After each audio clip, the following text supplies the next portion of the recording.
Yeah, hi folks. Now today's video is mainly about Aboriginal infanticide. But first I want to address this message my viewers and I received from YouTube regarding my last video. The following content may contain suicide or self-harm topics. Now folks, this was none other than censorship, as most people didn't go any further. It was about this young lady talking about Aboriginal people committing suicide, and ironically, I got it from YouTube.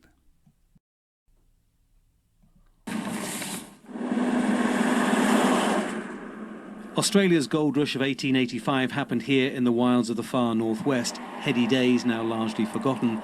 These days, the remote town of Halls Creek has a different, more troubling obsession to deal with.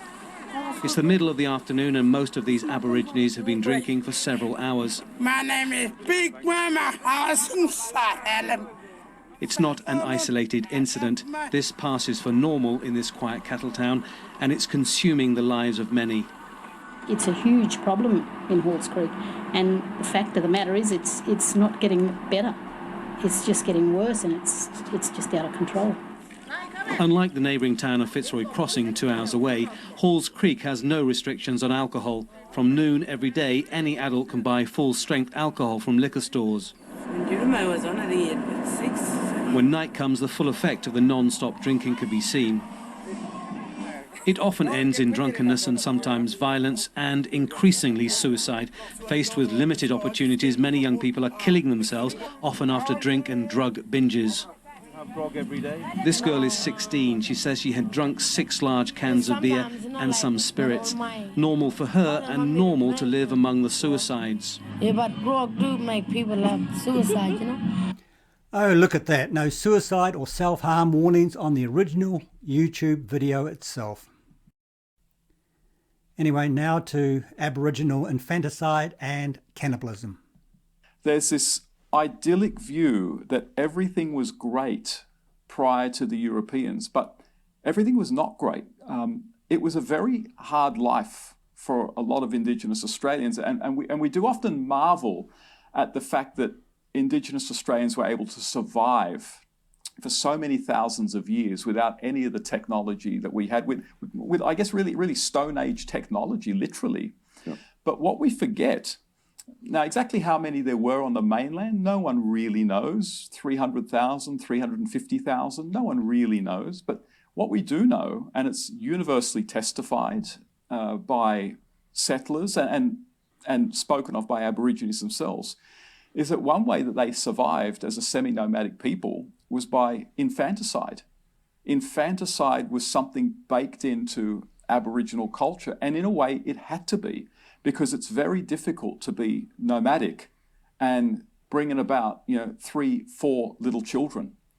And again, when you don't have modern technology to grow food in vast amounts, food is pretty scarce. And it's probably the case, as Jeffrey Blaney said, that a lot of the Aborigines lived a lot better than a lot of the Europeans at the time, the poorer Europeans.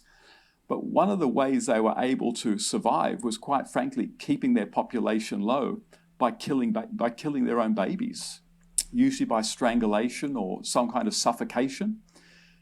How many? Again, no one really knows, but historians and witnesses suggest that at its highest, it might even have been one in, I've got the figure here, possibly 1 in 3 babies killed pretty much upon birth. And so one of the things that allowed them to survive so long was infanticide.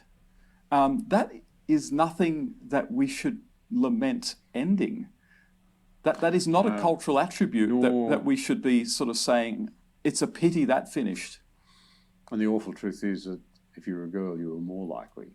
Absolutely. Than if you're a boy. The universal testimony of colonials, and colonials highly sensitive and highly sympathetic with Aborigines, the universal testimony was that Aboriginal women were treated absolutely appallingly. The early records are quite compelling on that.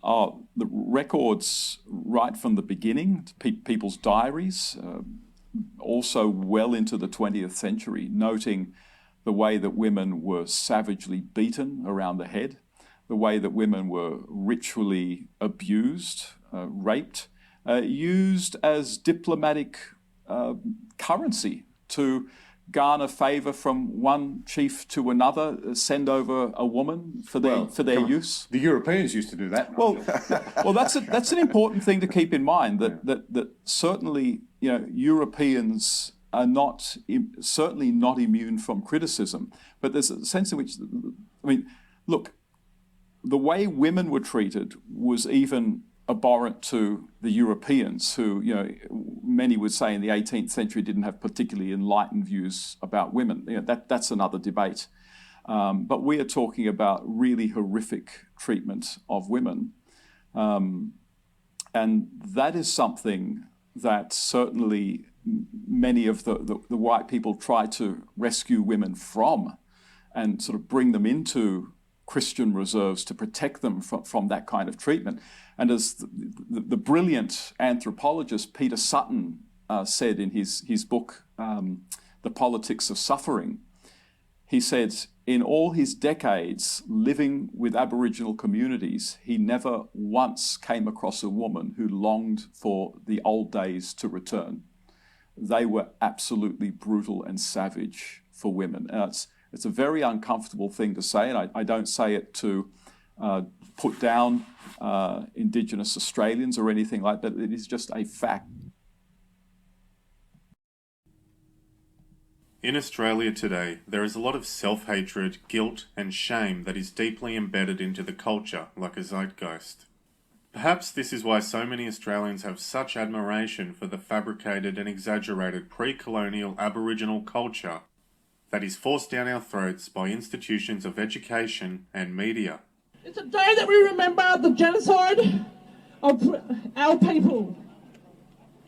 It's a day we remember the murders and fucking massacres of my people. We're sick of the racism in this country, from the federal parliament poison chalice that it is. Most people of Anglo-Celtic origin in Australia do not even know their own history, as it's often depicted as something evil, where Aboriginal culture is shown to us like the movie Pocahontas. It's a fascination with the unknown, something exciting and exotic. With her stick, Warra Murrungunji dug waterholes and fashioned great red mountains. Something that is apparently more important than our own history. They're called bionic boomers, seniors once riddled with debilitating arthritis pain, given a new lease on life thanks to Dr. Paris's unusual method for The exaltation of Aboriginal culture. Sorry about the ad, folks. Cultural knowledge is an omnipresent theme embedded deeply into most of today's media in Australia. This is especially true of stations like SBS, ABC and NITV, which constantly promote fraud, like Bruce Pascoe's Dark Emu. A common gimmick they like to show is an Aboriginal person walking along a path pointing out all of the bush tucker and saying something like, "See, this is our supermarket and pharmacy." But of course, this isn't the reality, even for those in remote settlements on country.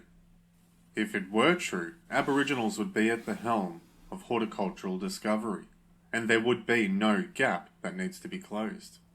It's worth pointing out that beyond the remote communities there are outstations consisting of campsites, where the people sojourning there are supplied and maintained by a regular convoy of trucks which deliver food.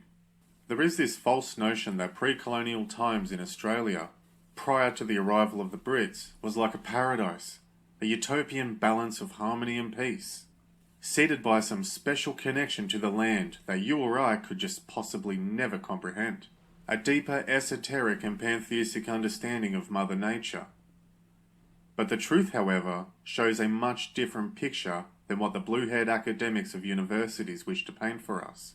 The truth about the Aboriginal way of life, which I wish to discuss with you in this video, is filled with infanticide, cannibalism, and an ecological disaster which put them on the brink of extinction, and how many of these practices became part of some of the Aboriginal tribes' religious beliefs. Except the father. He wears no makeup, since he has presumably treated the child with kindness and need have nothing to fear from its spirit. The body of the infant wrapped in paper bark, is lifted onto the platform, where it will be left to decompose. The biting bag the native holds in his mouth has strong magic power. In it is often kept the dried blood of the deceased.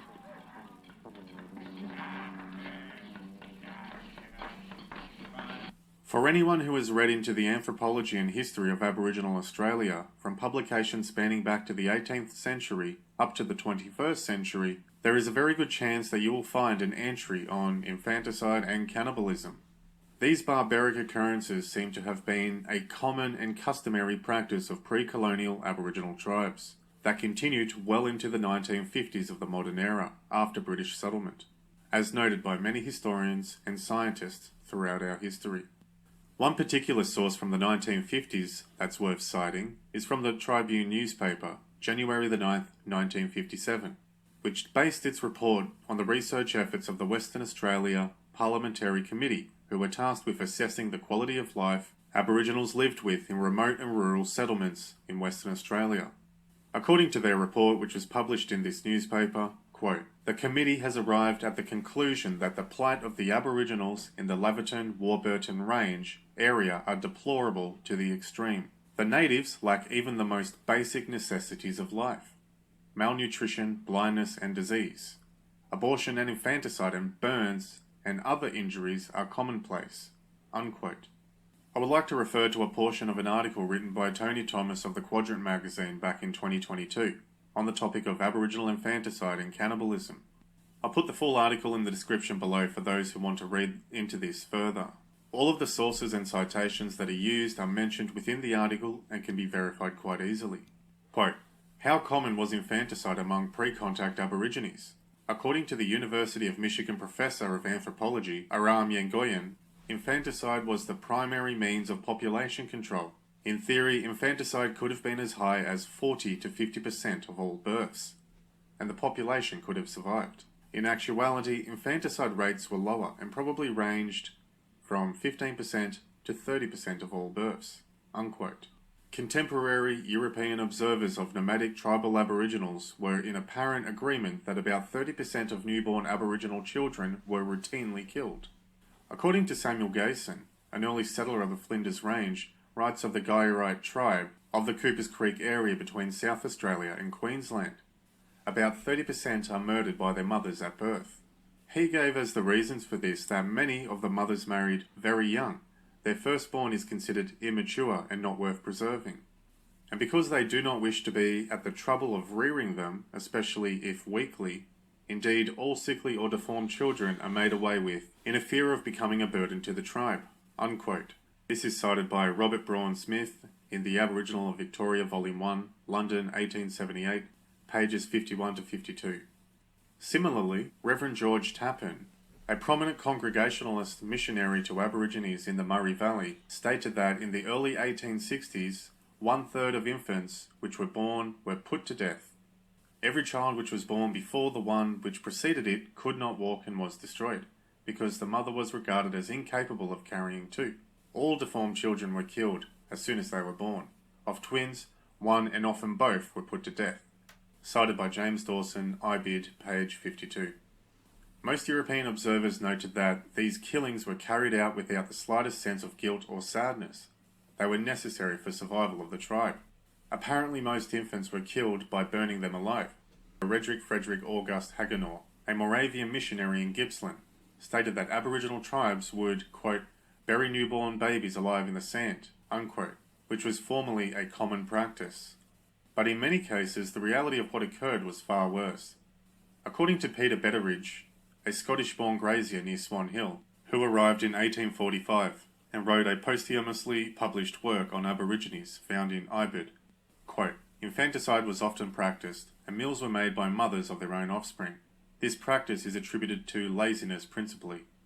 For if a mother has two children, one 2 years old and the other just born, she is sure to destroy the youngest," unquote. Similarly, William Edward Stanbridge, a founder of Dalesford and a local council member there, gave a similar description of their infanticide customs. Quote, "Newborn babies are killed by their parents and eaten by them and their children. When such revolting occurrences take place, the previously born child is unable to walk, and the opinion is that by eating as much as possible of the roasted infant, it will possess the strength of both." Unquote. According to P. Folesh, in the Notes of Aborigines of North Australia, the Transactions of the Royal Society of South Australia, Volume 5, 1882, quote, "Cannibalism is practiced by all natives north of the coast with whom I have come in contact, with the exception of a very small tribe inhabiting the immediate neighbourhood of Port Essington. The eating of grown-up people, that is, of natives, is, as far as I can ascertain, not practiced. Only children of tender age, up to about 2 years old, are considered fit subjects for food, and if they fall ill, are often strangled by old men, cooked and eaten, and all parts except the head, which is skinned and buried, are considered a delicacy." Unquote. Aboriginal cannibals demonstrated a number of distinctive culinary preferences. It appears they greatly favoured the taste of Chinese people, whom they found and killed in remote areas of the settlement over the apparently saltier taste of Europeans. Quote, "Urquhart says his boys always told him the blacks did not like the taste of whites much.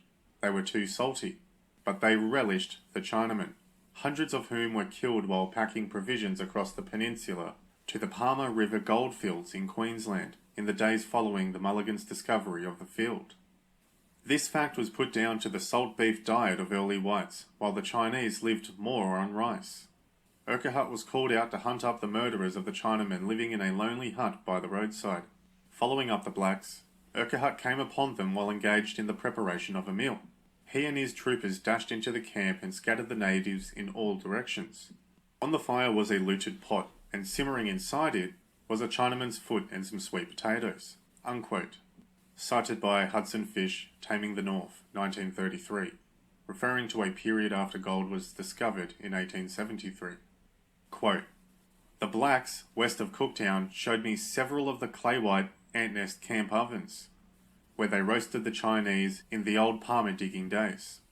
On one occasion I was present where 2 Chinese were roasted and cut up, smelling and looking exactly like pork roast."